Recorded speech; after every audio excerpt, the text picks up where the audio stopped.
الحمد للہ والصلاة والسلام علی رسول اللہ اما بعد اعوذ باللہ من الشیطان الرجیم بسم اللہ الرحمن الرحیم الہاکم التکاثر حتی زرتم المقابر کثرت مال کی چاہت نے تمہیں غافل کر دیا اور یوں تم قبرستان پہنچ گئے، یعنی موت سے دو چار ہو گئے اسی بھاگ دوڑ میں کہ کس قدر ہم اپنے مال و دولت میں زیادتی کر لیں۔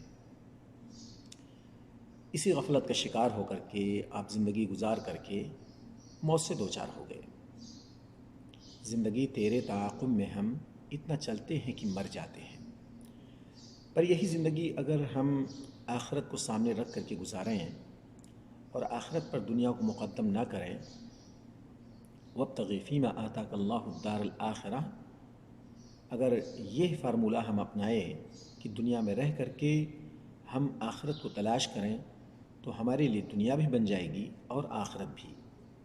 اور یہی مقصد ہے اللہ رب العالمین کے ہمیں پیدا کرنے کا۔ کبھی بھی ہمارا مقصد فوت نہیں ہونا چاہیے۔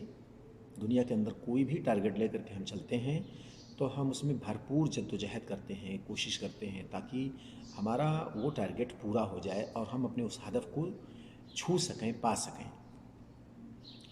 تو یہ دنیا ٹمپریری ہے، آج نہیں تو کل ختم ہونے والی ہے، پھر آخرت کی منزل ہوگی، اللہ کے سامنے ہم حاضر ہوں گے اور دنیا کے اندر جو کچھ کر کے گئے ہیں اس کا ہمیں حساب دینا ہوگا۔